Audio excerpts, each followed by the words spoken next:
may pumunta sa Malacanang, naniningil yata dyan eh. Sino? Pakita mo yung picture. Pumunta po yung presidente ng World Bank. Ayan, sabi ng iba, naku, naniningil yata. Ayan, sir, mukhang naniningil. Presidente ba ng World Bank yan? Oo. Eh, kayo naman World Bank. bumisita lang, naniningil na kayo naman ng... World Bank President AJ Banga. Bakit naman nag-o-offer ng mga Ibig mo sabihin ng presidente pang maniningil naman? ADB President Masato Kanda. Sabi nila kasi hindi naman pumupunta yan sa Pilipinas noon. Ngayon lang na pumunta eh. Ganun ba? At kaya yung presidente daw, napahawak na daw sa Napasagdan na lamesa doon sa... Parang, ako, wag muna akong maniningil ngayon, ha? At hindi na gano'n talaga. Kasi yung... Hindi, baka naman hindi naman naniningil. courtesy call po yan talaga. Baka naman sinabi lang, courtesy call. Mr. President, nakikita namin yung debt to GDP ratio. Yung... Medyo mataas.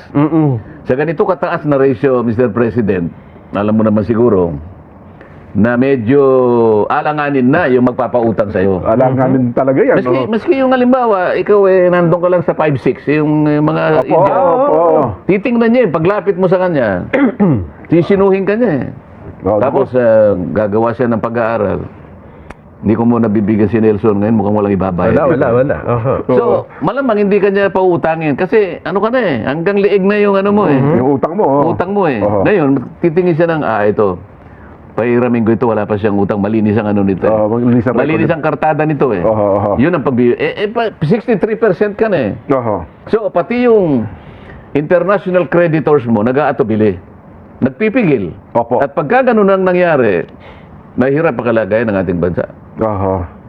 Ayun ang sinasabi natin, kung ano yung epekto ng 63% na yun. Hindi lamang pang lokal, pati yung tingin sa atin ng international creditors, pati yung mga lenders, international financial institutions, mistulang ng tumitingin lang nagmamasid lang. Teka muna, kanya, wag tayong very risky. Microscope na ginagamit, mas talo tayo sinisilip ng gustusin Mm. Yan ang hindi magandang pangyayari sa atin. Lalo ngayon, papatapos na po ang taon, asihin ko na po ngayon.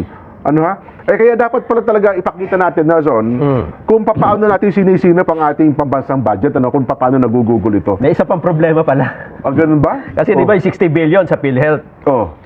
Nag-transfer din pala ng pondo mula sa PDIC. Mas malaki, 107.23 billion.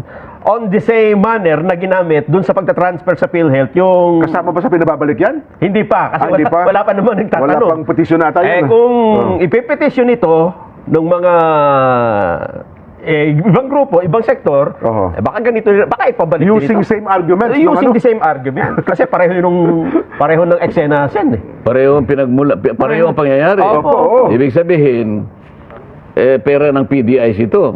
Alam mo, pagka PDIC, ito ay pang-garantor ito para sa mga pangkaraniwan depositor. Tama po kayo. Diba?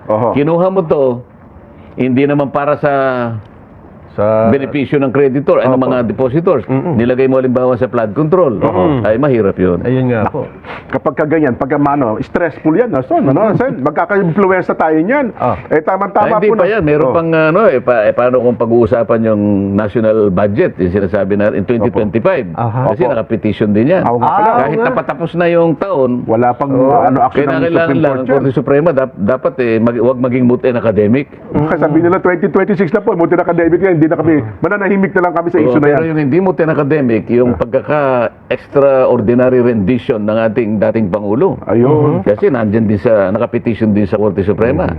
At ang isang twist dyan, di ba, nung ang Solicitor General, si Attorney Guevara, hindi siya nakialam. Sabi niya, hindi ako, ayaw kong panigan ang Estado. Sapagkat sa tingin ko, hindi dapat nagawin yan. Kaya lang napalitan siya.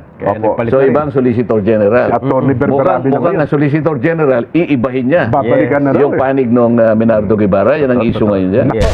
Ng DOCC, such as PhilHealth, para ilagay sa National Treasury at gamitin sa iba, Sen. Anong problema 60 billion. Tama naman yun Ayun nga po. Hindi mo naman dapat inalis doon. Pondo ng PhilHealth yun Hindi, may tinatanong ko kanina, magkakaproblema sila. Hindi. Bakit magkakaproblema sa budget? Ibalik mo roon, balik mo lang Hindi, baka naman nagastos na ho yan. Kasi di ba, ibabalik sa PhilHealth yung 60 billion. And then mababawasan yung National Treasury. Nung pinag-uusapan natin yung nakaraang budget yan, inalis nila, di ba? Opo. Oh, pero hindi pa na ibabalik hanggang ngayon, Sen. O, di balik nila. Eh di mauubusan tayo ng pagkukunan for the 2026. Kukulangan tayo. Mangungutang tayo niyan. Hindi, basta yun, may budget dyan, nilagay nila sa iba. Di, balik lang nila. Ibabalik nila. Ngayon, ang sabi nila, ang atin namang ekonomiya kanya ay naasahan nating lalaki ng 5%. Akala mo naman napakalaki ng 5%. Ay, hindi, maliit nga daw po eh. Di ba? Sabi ko sa kanila, siguruhin nyo kasi ang pinag-uusapan natin dito ay tumataya kayo ng GDP na 30 trillion pesos para suportahan yung budget na 6.7 trillion. 6.7 trillion. Kasi pag hindi kayo tumaas sa GDP ninyo, wala kayong pagkukunan. Dahil ang inyong projected income ay halos 5 trillion pesos lang. Kulang. Sa mga tuwid, kailangan nating mapalaki yung ating ekonomiya. Ngayon, para mapalaki yan, kinakailangan nating ilitaw yung mga sinasabi ninyong mga targets. Kaya nga ano kako yung mga basic assumptions ninyo. Ano ba yung mga indicators? Ano ba yung parameters na sinasabi nyo na tataas tayo ng 5%? Sa tingin ko, hindi lang dapat 5%. Dahil nung briefing, sinabi na kako ni Secretary Recto, at least 7.5% ang growth ng GDP. At least lang po yun. Para makuha natin yung 30 trillion. Kasi kung 6.7 trillion ang ating budget, 22% yan ng ating GDP. Yung 22% ng GDP na yon, 30 trillion. Madaling kwenta yan eh. Para may produce mo yung 30 trillion, kailangan lumago ang ekonomiya mo na hindi kukulangin sa 7.5%, sabi niya. Ngayon, ang taya nila 5%. Mababa. Di mababa. Yun sinasabi ko sa iyo. Yan ang sinasabi mo kanina. Baka wala silang pagkunan. Ay, problema nila yun. Ayun nga ho. Hindi natin problema yun. Kayo ang nagtakda ng ganong kalaking budget. Kahit naman kayong dalawa eh. Magagalit siguro yung asawa ninyo eh. Jen, sinabi ko na sa iyo kanyang ito yung kakailanganin natin. Kailangan kanyang ito ang ibigay mo sa akin. Entrego mo sa akin ito para ngayon matustusan ko lahat ng pangangailangan natin. Ano sasabihin mo? Ba't ka nag-budget ng ganyan? Alam mo naman ang kinikita ko ganito lang. Yan ang problema. Ang sasabihin ko, andiyan kapitbahay natin si Nelson, medyo manghiram muna tayo. Lalaki na naman yung ating outstanding debt. Na ngayon, sa ngayon ay 7.6 trillion na. Kaya habang nagsasalita tayo ngayon, habang nag-uusap tayo ngayon, pataas ng pataas. ang outstanding budget natin, 17.6 trillion na. 17 po. Kaya nga, lumampas na tayo doon sa sinasabi natin 60% ratio eh. 63% na tayo ngayon din, ang ratio natin. Anong ibig sabihin nun, Nelson, kung 63%? Apakalaki nun. Ano nga ibig sabihin nun bukod sa malaki? Kalahatiin eh. Oo nga, anong epekto nun? Wala tayong pera. Utang tayo. Lubog tayo. Ang ibig sabihin nun, 63% ang ibabayad natin sa ating pagkakautang. Foreign saka So domestic debt. Halimbawa, 100 pesos ang kinita ng buong ekonomiya natin. Naku po. Yung 63 pesos, pambayad. Yung 37 pesos na lang ang panggastos natin. Yun ang ibig ko sabihin. Paano tayo mabubuhay sa 37 pesos? Kasi yung 63 pesos, ibabayad natin ang utang. Ito yung budget nyo eh. Obligado. So maaaring sasabihin ng Mrs. Nelson, wala na. paano ito talaga yung ano natin eh? Kinakailangan ka niya. Magtrabaho ko ng doble-doble para ngayon eh. Saan natin kukunin yan? Nako.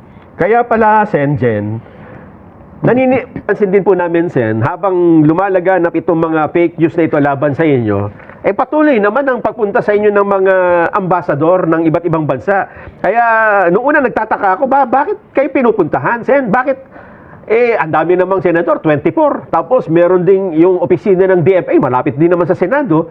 Ano bang pakay nila? Kasi bakit sila pupunta sa inyo? Itong mga ambasador ng iba't ibang bansa. Masasabi ko lang, Nelson, kung tinatanong mo yan, ay yung sinasabi nila sa akin. Gusto raw nila akong makausap. Dahil bago raw akong senador at para makakwentuhan tungkol sa bilateral relationship sa ating bansa at sa kanilang bansa. Kamukha yung pinakahuli na dumating ay yung ambassador ng Egypt. Nabanggit nga yan. Nabanggit, nabanggit niya sa akin na kailangan pala ng bansa nila yung, gustong-gusto pala nila yung durian. Durian. Yung mangga. Mangga, oo. At saka yung nyug. Coconut. Oo.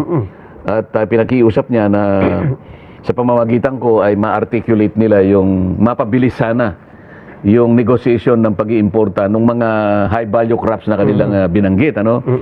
At nangako rin siya na kung magkakatulungan ng dalawang bansa natin, ay gusto niyang magdala rito ng mga investors. Mga investors, ano? At saka yung meron pang isang grupo ng tao mga tutulong sa mga parang may mga technical na problema na pwede silang tumulong sa atin. At ang lalong mahalaga nga yung mga mamumuhunan magmula sa kanilang bansa.